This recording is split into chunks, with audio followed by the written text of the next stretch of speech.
Hey, a little more Shakespeare stuff today. I didn't read anything, but I watched some stuff, which is ideal, right? I watched a version of Antony and Cleopatra on YouTube. I'll put links below to everything I discuss. It was a little hard to watch, but it gave me some ideas for tips. If you're looking to get into Shakespeare and you haven't found anything you like yet, I think there's a few things you can do. I had read Antony and Cleopatra a long time ago, did not have much of an impression on me. I really liked watching it this time, despite what I just said, because I understood the history more. I just watched Julius Caesar, and it occurred to me one of the reasons I had an easier time with these two plays in particular at this point in my life is I had watched the HBO Rome series, which is an easy way, an easy shortcut to familiarize yourself with the time period. And it's important to do that, I believe, if you want to get the best out of the plays. You could go back and read Plutarch's Lives if you don't want to do that. That was the basis for Shakespeare's history that he used in the plays. And also a big element in the HBO Rome series. I don't know if you've seen that series. If you're into HBO kind of big production series, you've probably had seen it. At one point, it's 2 seasons, so it's maybe like 20 episodes. It will cover all the story leading up to the rise of Caesar, Julius Caesar. It'll explain who Octavius Caesar, his nephew, was. It'll explain who Mark Antony was in relation to Caesar, and it'll explain Cleopatra and all those people. So it's a great way. It's an entertaining series. It's not going to be work, but if you watch those, if you're familiar with those, and then you watch Shakespeare's Roman plays, you're going to get a lot more out of them on the first watch. This particular version that I read, that I saw, it was on VHS for a while. It's a shot to video kind of thing. Pretty low budget. It was a series, from what I can gather, and this is free on YouTube. I'll link to it. Was a series of 9 plays that they did with the intention of making them accessible to students. The version on YouTube is 2 hours long. Supposedly its VHS is 3 hours long. I assume the rest of it is behind the scenes content because it did not look like the version I saw was that chopped up. It is, like almost every production of Shakespeare, it is edited down from the full text because they are very long plays. The longest one's Hamlet, and it's like 5.5 hours, I think, if you do the full thing, like Kenneth Branagh did in his movie. They do cuts in these things, but this version of Antony and Cleopatra, which you can look at as a sequel to Julius Caesar, because Mark Antony. This is what happens to Mark Antony and the rest of the triumvirate that wins the battle at the end of Shakespeare's Julius Caesar.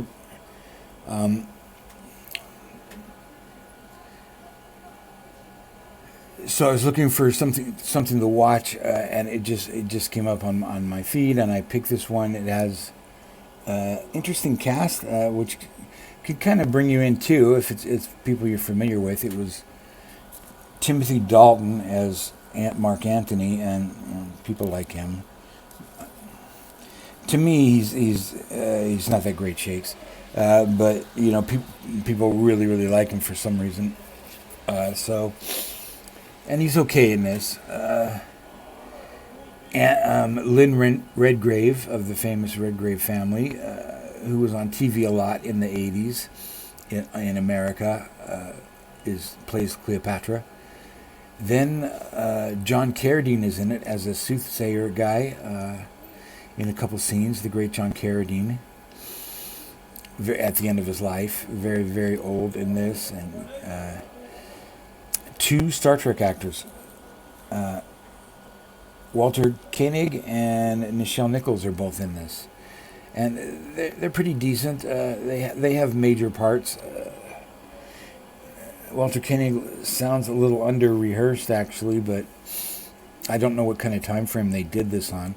Who else is in it? There's a guy that plays Octavius, was a big soap star actor in around this time. People won't remember these characters, Luke and Laura, which even if you didn't watch soaps, were on General Hospital, and they were like the hot romantic couple of the 80s that people talked about all the time. People Magazine, everything. Luke and Laura phenomenon. Their wedding on their character's wedding on TV was a big deal, even though it was a soap opera. It was just something in the zeitgeist, and the Luke of that couple is in there, and another Star Trek connection. The Laura of that couple is married to Jonathan Frakes, still married today. A lot of trivia I got going on here. There is and another actor, and this is a very young Uncle Phil from Fresh Prince of Bel-Air. So it's got all these kind of familiar faces, a few other faces you recognize from TV at this time. I assumed because of that it was made in LA, but apparently these were produced in London. And they were done in a very straightforward format, hoping to make them accessible to students of Shakespeare. They were done in the style that plays would have been done in that time, with just one set, one kind of open set with staircases and entrances and stuff. No scenery, just costumes and acting. Probably not the best thing to watch. It's shot on video. It's shot very cheaply. So production values are not really up to modern snuff. So maybe not the first thing to watch. Although if you're interested in seeing any of those actors do Shakespeare, that might be enough to pull you in, to draw you in. But it gave me an idea about the staging. I think the best ones to watch, in my humble opinion, if you want to see Shakespeare and you want to get into it the way, the easiest way. Let me see if I can find this now. Oh Lord, did I lose it again? I guess I did. Okay, there is a website called Shakespeare'sGlobe.com. And they have a series. This is the official Shakespeare's Globe Theatre in London. This is one of the best productions. It's with I don't know if this is going to, because of the glare, but it's with Roger Allam playing Falstaff and Henry IV, parts 1 and 2 from 2010. You can buy these for £10, or is it €10, something like that on there. It shows up on mine because I'm outside the States. It shows up at different messed up prices. £10, so $14 or whatever. You can own each one of these plays. There's a lot of different ones. What I like about them, and I'm just showing you that site. I'm not saying go buy these, but probably with a little bit of diligence, you can find them other ways that you find things, the ones you want. But just go to that site and you can find the ones that appeal to you. And your library might have them, or streaming services you belong to might have them, what have you. They're done as close to the original production's style as possible. I don't mean in terms of casting. They have all different kind of experimental casting, all different kinds of experimental costumes and settings, but they're done stagecraft and lighting wise the way they would have been done when they were written, which means, again, no scenery, just the regular backdrop that if you went to the Globe, you would see the same backdrop every time. Maybe they put some banners up for the Plantagenets or whatever, or some Roman eagles up or whatever, but there was no set decoration. There was a blank stage behind them, or sort of a generic stage, with entrances on each sides, and then a balcony above where musicians could stand, or they could also use for actors doing stuff. And in these productions, these Globe productions that I'm talking about, you see the audience. They're filmed before a live audience, like sitcoms of the 80s. And they're shot, and they're in daytime because it was all natural lighting in this particular theater. Later, when they moved to an indoor theater, They used candles, and this is why all these theaters used to burn down a lot, because they would use candles for night shows and things. But the Globe, the productions were held in the afternoon, and if there was overcast, it was overcast, and if it rained, and it was like a sports event. And the crowds were right up to the stage. There was I'm sure you've heard the term, the groundlings, which people in the cheap seats who pay like a penny or two, and they go in and they stand, and then back behind them were benches where you could pay for better seating and better view. But when you watch these plays, you see the audience, you see the modern audience, you see the tourists and stuff, the school groups, sometimes they're even actually resting their arms on the front of the stage. And what that gives it, and what different actors have said, it appearing in plays that way, the exact way that they were presented in the era, that is where the actors can see the audience, where, because in a normal play now, the house lights are down, the audience is basically black, and you hear people laughing or snoring or whatever out in the audience. But this is more like, and I hate to use this analogy, but I can't think of anything. It's more, well, it is a live show, but it's more like a stand-up comedy or something like that. It's more interactive, not in the sense that the audience is encouraged to participate, but just the audience is part of it. And what that does particularly is it changes the character of the soliloquies that people have. When an actor stands alone on stage and gives a speech, what the actors learn from doing these kind of productions is like, oh, wait a minute, this is not a soliloquy. This is not me talking to myself, very reflexively, oh, world, oh, alas, poor Yorick. You're talking to the audience. You're giving your thoughts to the audience, and these plays really come alive because the actors are so aware of the audience, which is how they're written to be done. These have jokes. These plays have jokes about the neighborhood. There's a product placement in Twelfth Night, which is Twelfth Night is set in, where is it set? Bohemia or someplace, some Italy or Greece or someplace. I don't remember because it doesn't matter with these plays, with the comedies especially, where they're set. They're just set in some kind of place that would seem exotic and fun to the contemporary audience, the 16th century audience, and 17th century audience.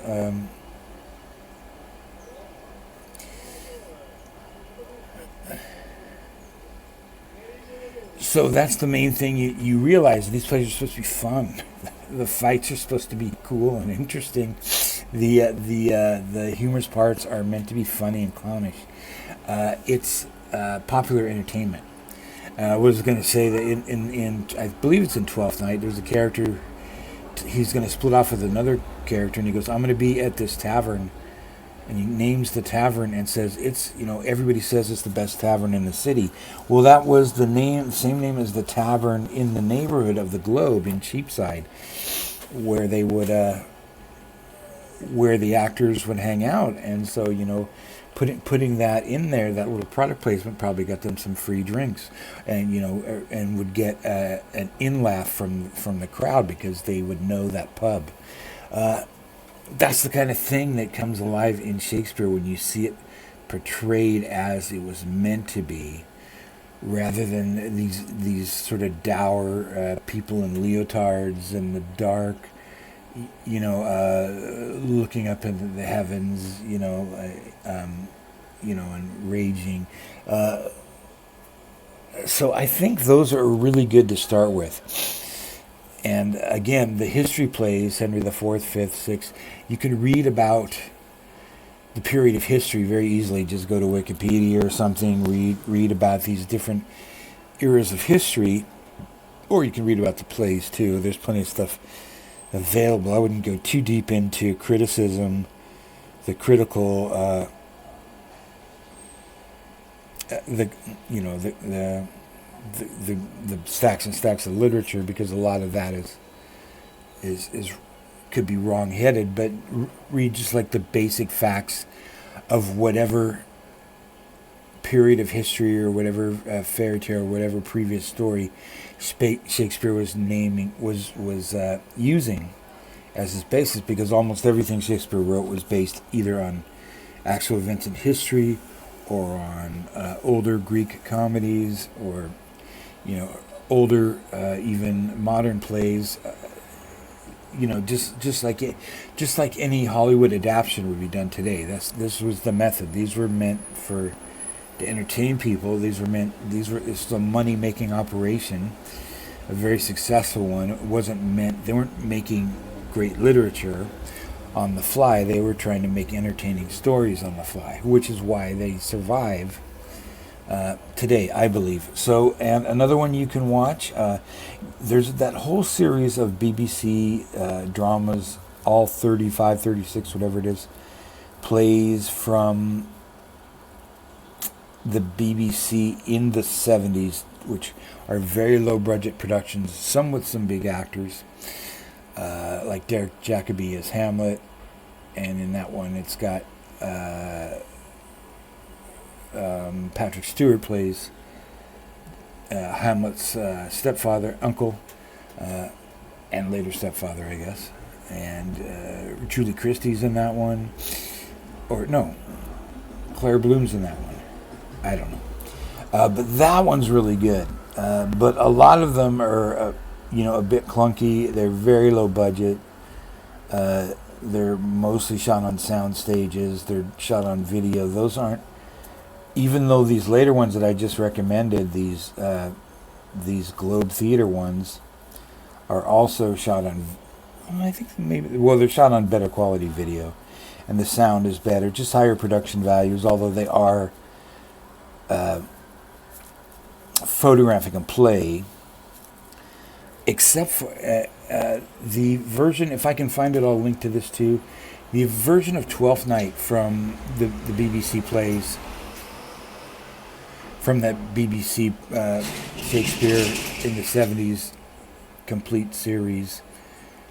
And some of those are like the only time a particular play would have been filmed, but the one for Twelfth Night is really, really good.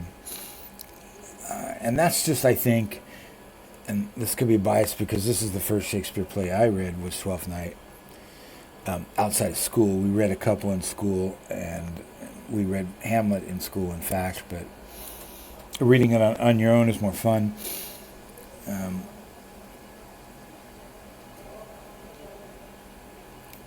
And they're comedies, which takes it out of the realm of